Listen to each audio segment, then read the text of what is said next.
So let us discuss the property number 4 regarding determinants. Okay, determinantsന്റെ നാലാമത്തെ പ്രോപ്പർട്ടിയാണ് നമ്മൾ നോക്കുന്നത്. ഇത് ഭയങ്കര ഇമ്പോർട്ടൻ്റ് ആണ് കേട്ടോ. കാരണം ഡിറ്റർമിനൻസുമായിട്ട് ബന്ധപ്പെട്ട പ്രോബ്ലംസ് ചെയ്യുമ്പോൾ നമുക്ക് പെട്ടെന്ന് ആ ആൻസറിലേക്ക് എത്താൻ നമ്മളെ സഹായിക്കുന്ന ഒരു ഫാക്റ്റ് ആണ് നമ്മളിപ്പോൾ പഠിക്കുന്നത്. ഓക്കെ, അപ്പൊ ശ്രദ്ധിക്കുക. എന്താ പറയാ? If each element of a row or a column of a determinant, ഒരു ഡിറ്റർമിനന്റിന്റെ ഏതെങ്കിലും ഒരു റോ അല്ലെങ്കിൽ ഏതെങ്കിലും ഒരു കോളം നമ്മൾ എന്ത് ചെയ്യുന്നു? Is multiplied by a constant K.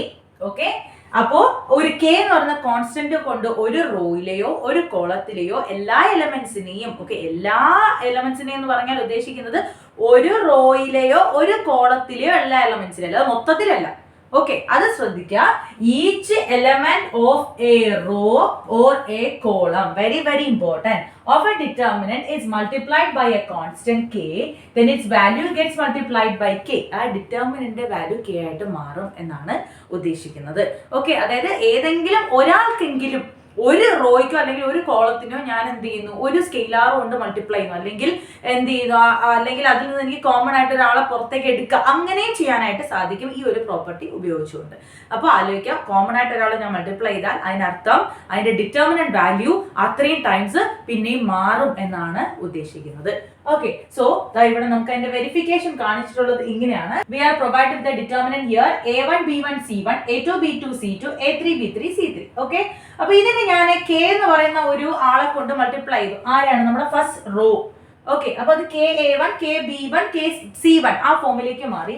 അങ്ങനെയാണെങ്കിൽ ലാസ്റ്റ് നമ്മൾ അതിന്റെ ഡിറ്റർമിനന്റ് വാല്യൂ എടുക്കുമ്പോഴത്തേക്ക് അത് k delta. Okay, k determinant ഈ ഫോമിലേക്കായിരിക്കും അത് വരുന്നത്. അപ്പൊ ഇതാണ് നമ്മളോട് പറയുന്നത്. ഇതുമായിട്ട് ബന്ധപ്പെട്ട് നമുക്ക് 2-3 കാര്യങ്ങൾ എക്സ്ട്രാ പഠിക്കാനായിട്ടുണ്ട്. എന്താണ്? By this property, we can take out any common factor from any one row or any one column of a given determinant. നമുക്ക് തന്നിട്ടുള്ള ഒരു ഡിറ്റർമിനന്റ് ദാ ഇങ്ങനെയാണ്. ഈ ഡിറ്റർമിനന്റ് അകത്തു നിന്നും ഏതെങ്കിലും ഒരു കോളത്തിൽ നിന്നോ അല്ലെങ്കിൽ ഏതെങ്കിലും ഒരു റോയിൽ നിന്നോ നമുക്ക് കോമൺ ആയിട്ട് അയാളെ പുറത്തേക്ക് എടുക്കാനായിട്ട് സാധിക്കും. ഓക്കെ, ഇത് ആലോചിക്കുക, കോമൺ ആയിട്ടുള്ള പുറത്തേക്ക് എടുക്കാനായിട്ട് സാധിക്കും. ഇനി ഇഫ് കറസ്പോണ്ടിങ്, അതാണ് ഇവിടെ ചെയ്തിട്ടുള്ളത്. നോക്കിയത് ഇവിടെ വരുമ്പോഴത്തേക്കും a1 b1 c1 അല്ലെ, അപ്പൊ അതിന്റെ മൾട്ടിപ്പിൾസ് ആണ് അത് കെയുടെ മൾട്ടിപ്പിൾ ആണ് k b1 k c1. അപ്പൊ കോമൺ ഫാക്ടർ ഇവിടെ ആരുണ്ട്? കെ എന്ന് പറയുന്ന ഒരാളുണ്ട്. അപ്പൊ അയാൾ എനിക്ക് പുറത്തേക്ക് എടുക്കാനായിട്ട് സാധിക്കും. ഞാൻ ഇയാൾ അകത്തേക്ക് കൊടുക്കുകയാണെന്നുണ്ടെങ്കിൽ എന്ത് സംഭവിക്കും? അതിന്റെ ഡിറ്റർമിനന്റ് വാല്യൂ k ടൈംസ് ആയിട്ട് മാറും. ഓക്കെ, ഇനി അടുത്തത് നമ്മൾ നോക്കുക.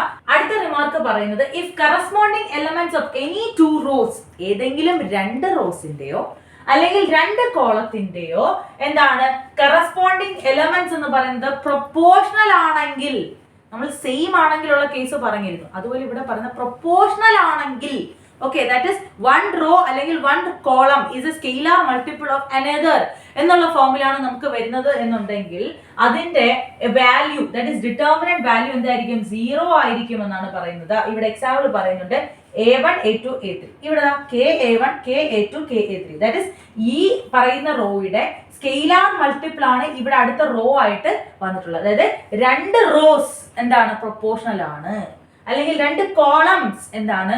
പ്രൊപ്പോർഷണൽ ആണ്. ഇപ്പൊ നിങ്ങൾ വിചാരിക്കാം 2 റോസ് അല്ലെങ്കിൽ 2 കോളംസ് എന്താണ്? പ്രൊപ്പോർഷണൽ ആണ്. ഓക്കെ, സോ നമുക്ക് അതൊരു ക്വസ്റ്റ്യൻ വെച്ചിട്ട് ഈ പറയുന്ന പ്രോപ്പർട്ടി ഒന്ന് ഇവാലുവേറ്റ് ചെയ്ത് നോക്കാം.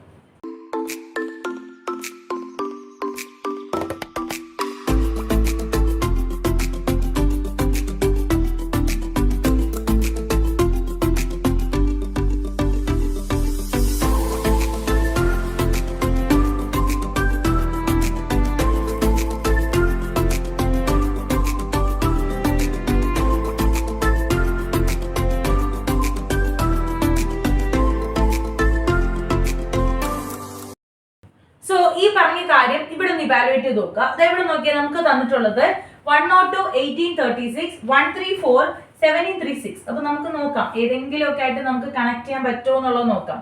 ഇപ്പോ ഞാൻ ഇവിടെയാണ്, ദാറ്റ് ഈസ് ഈ ഒരു റോയെ ഞാൻ ആരെങ്കിലും മൾട്ടിപ്പിൾ ആണോ എന്ന് ചെക്ക് ചെയ്ത് നോക്കിയാണ്. ഇപ്പൊ എനിക്കിവിടെ 4 വെച്ച് പറയാൻ പറ്റും, ഇത് 4 × 9 ആണെന്ന് പറയാം. ഓക്കെ, സോ ഇവിടെ വരുമ്പോഴത്തേക്ക് എനിക്ക് 6 × 3 എന്നാണ് പറയാനായിട്ട് പറ്റുക അല്ലെ. 18 നമുക്ക് 3 വെച്ചിട്ട് 6 × 3 എന്നാ പറയാൻ പറ്റുക. അപ്പൊ ഇവിടെ വെച്ച് തന്നെ നമുക്ക് മനസ്സിലായി കോമൺ ആയിട്ട് ഫാക്ടേഴ്സ് ഒന്നും ഇല്ല. അപ്പൊ ഞാൻ ഈ റോയെ എനിക്ക് കൺസിഡർ ചെയ്യാനായിട്ട് പറ്റില്ല. ഓക്കെ, അപ്പൊ ഞാൻ moving to the case of this row. ഈ റോയെ കൺസിഡർ ചെയ്യുമ്പോൾ എനിക്ക് ഇതിനെ പറയാനായിട്ട് പറ്റും 6 × 6 ആണ് 36, 6 into 3 ആണ്. ഓക്കെ, അപ്പൊ അങ്ങനെയാണെങ്കിൽ 6 എന്ന് പറയുന്ന ആളുടെ മൾട്ടിപ്പിൾ ആണോ എന്ന് നോക്കുക. 17, യെസ് 17 into 6 ആണ് ആരെന്ന് പറയുന്നത് നമ്മുടെ 102 എന്ന് പറയുന്നത്. അപ്പൊ നമുക്ക് ഇവിടെ നിന്ന് പറയാൻ പറ്റും എന്താണ് ഈ പറയുന്ന ഈ റോ എന്ന് പറയുന്നത്, നമ്മുടെ ഫസ്റ്റ് റോ എന്ന് പറയുന്നത് 6 into 17, അതുപോലെ 6 into 3, 6 into 6. ഓക്കെ, നെക്സ്റ്റ് ബാക്കി എന്താ 1 3 4, അടുത്ത വരുന്നത് 17 3 6. ഇവിടെ നോക്കിയേ നമ്മുടെ തേർഡ് റോ എന്ന് പറയുന്ന ആളുടെ മൾട്ടിപ്പിൾസ് ആണ് നമ്മുടെ ഫസ്റ്റ് റോയിൽ വന്നിട്ടുള്ളത്. ഓക്കെ, അപ്പൊ നേരത്തെ പറഞ്ഞ ആ ഒരു പ്രോപ്പർട്ടി, രണ്ട് കോളം അല്ലെങ്കിൽ രണ്ട് റോ എന്താണ് പരസ്പരം പ്രൊപ്പോർഷണൽ ആണ് അല്ലെ. ദാറ്റ് ഈസ് എന്താണ് സെയിം ആയിട്ടുള്ള ഒരു നമ്പറിന്റെ മൾട്ടിപ്പിൾസ് ആയിട്ട് ഇവരുടെ കറസ്പോണ്ടിങ് എലമെന്റ്സ് വരുന്നുണ്ട്.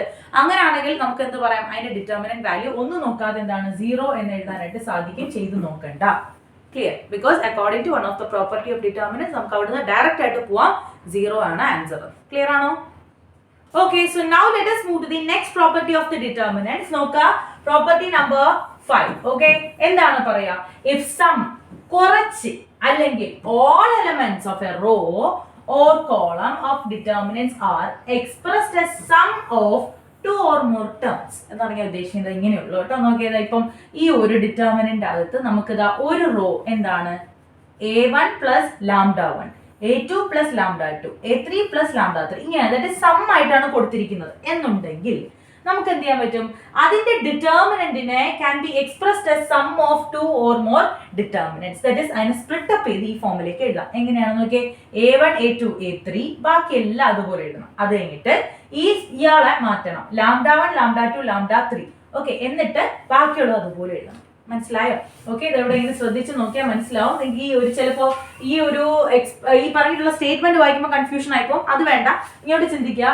ഇപ്പൊ നിങ്ങൾക്ക് തന്നിട്ടുള്ള ഡിറ്റർമിനന്റിനെ ഈ രീതിയിൽ നിങ്ങൾക്ക് കാണിക്കാൻ പറ്റും എന്നുണ്ടെങ്കിൽ, തന്നിട്ടുള്ളത് ഈ രീതിയിലാണെന്ന് വിചാരിക്കും, a1 plus lambda 1, a2 plus lambda 2, a3 plus lambda 3. അപ്പൊ ഈ തന്നുള്ള ഡിറ്റർമിനന്റിന്റെ കുറച്ച് സം എന്താണ് നമുക്ക് തന്നിട്ടുള്ളത്, sum of the elements are expressed as എന്താണ് സം ഓഫ് ടേംസ്. ഓക്കെ, രണ്ട് ടേംസിന്റെ സം ആയിട്ടാണ് തന്നിരിക്കുന്നത് വിചാരിക്കുക. അങ്ങനെയാണെങ്കിൽ അവരുടെ ഡിറ്റർമിനന്റിനെയും നമുക്ക് എന്ത് ചെയ്യാൻ പറ്റും, സം ആയിട്ട് എഴുതാനായിട്ട് സാധിക്കും. ഓക്കെ, രണ്ട് ഡിറ്റർമിനന്റ്സിന്റെ സം ആയിട്ട് എഴുതാനായിട്ട് സാധിക്കും, രണ്ടോ അതിലധികമോ എന്നാ പറയുന്നത്. ഓക്കെ, ഇവിടെ ഇപ്പൊ രണ്ടെണ്ണം ഉള്ളതുകൊണ്ട് രണ്ട് രീതിയിൽ. അപ്പൊ അതെങ്ങനെ ചെയ്യുന്നതെന്ന് വെച്ചാൽ വേറെ ഒന്നും ചെയ്യാനില്ല. നമ്മള് ഈ ഒരാളുണ്ടല്ലോ, ഇവര് ഇതാ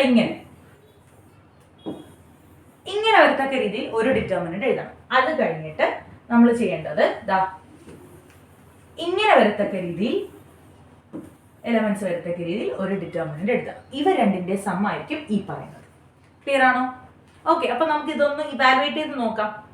ഓക്കെ, അപ്പൊ നമുക്ക് ഇവിടെ ഒരു ഡിറ്റർമിനന്റ് തന്നിട്ടുണ്ട്. അപ്പൊ ഈ ഡിറ്റർമിനന്റിനെ സംബന്ധിച്ച് നോക്കിയേ, അതിന്റെ ഒരു റോയ്ക്ക് ഒരു പ്രത്യേകതയുണ്ട്. എന്താണ്, സം ഓഫ് ടേംസ് ആയിട്ടാണ് എക്സ്പ്രസ് ചെയ്തിട്ടുള്ളത് അല്ലെ. അപ്പൊ അങ്ങനെയാണെങ്കിൽ നമുക്ക് അതിനെ എന്ത് ചെയ്യാന്നാ പറഞ്ഞിട്ടുള്ളത്, it can be expressed as sum of 2 determinants also. അപ്പൊ അതെങ്ങനെ എഴുതാ, അപ്പൊ ഞാൻ നേരത്തെ നിങ്ങൾക്ക് കാണിച്ചിരുന്നു എങ്ങനെയാണ് അത് എടുക്കേണ്ടതെന്നുള്ളത്. ഓക്കെ, എങ്ങനെ എടുക്കേണ്ടുള്ളത്, ഇങ്ങനെ എടുക്കുക, ഒരെണ്ണം ഇങ്ങനെ. ഓക്കെ, ഒരെണ്ണം ഇങ്ങനെ എടുക്കുക. അപ്പൊ ആ ഡിറ്റർമിനന്റ് നമുക്ക് അങ്ങ് എഴുതാം. ഏതാണ് നമ്മുടെ a x b b y c c z. Okay, plus ഇനി രണ്ടാമത്തെ ഡിറ്റർമിനന്റ് നമ്മൾ എങ്ങനെ എടുക്കുക, ഇങ്ങനെയാണ് എടുക്കുക, ഈ രീതിയിൽ a 2x x. ഓക്കെ, ഇങ്ങനെ വരും, b 2y y and c 2z z. ഈ രീതിയിലാണ് വരിക. അപ്പൊ നമ്മൾ നോക്കുമ്പോഴത്തേക്ക് നമുക്ക് കിട്ടുന്നത് എങ്ങനെയാണ്, എന്താ a 2x x, okay, b 2y y, c 2z z. Okay, അപ്പൊ നമ്മൾ ഇങ്ങോട്ടേക്ക് നോക്കുമ്പോൾ നമുക്ക് കിട്ടുന്ന ഇത്രയേ ഉള്ളൂ. നോക്കിയേ, എ ബി സി അവിടെ വെച്ചിട്ട് നമുക്കറിയാം എന്താണ്, രണ്ട് റോസ് അല്ലെങ്കിൽ രണ്ട് കോളംസ് ഒരു ഡിറ്റർമിനന്റ് ഇക്വലന്റ് ആയിട്ട് വന്നാൽ, സെയിം ആയിട്ട് വന്നാൽ എന്ത് സംഭവിക്കും, അതിന്റെ ഡിറ്റർമിനന്റ് വാല്യൂ 0 ആണ്. Okay, 0 plus. ഇനി നമ്മൾ ഇവിടെ നോക്കിയേ, നമുക്ക് ഇവിടെ കിട്ടുന്നത് A B C 2x 2y 2z xyz. അപ്പൊ എന്നാലോചിച്ച് നോക്കിയേ, ഈ രണ്ട് റോസിന്റെ പ്രത്യേകത എന്താ, ഇവർ രണ്ടുപേരും പരസ്പരം പ്രൊപ്പോർഷൻ ആണ് അല്ലെ. ദാറ്റ് ഈസ് തേർഡ് റോയുടെ 2 ടൈംസ് ആണ് എന്ത് വന്നിട്ടുള്ളത്, സെക്കൻഡ് റോ വന്നിട്ടുള്ളത്. അപ്പൊ അങ്ങനെയാണെങ്കിൽ according to one of the property of determinants, the determinant value is 0. So 0 plus 0 is equal to 0. അപ്പൊ നമുക്ക് ഈ തന്നിട്ടുള്ള ആളിന്റെ ഡിറ്റർമിനന്റ് നിങ്ങൾ കണ്ടുപിടിക്കേണ്ടി വന്നോ?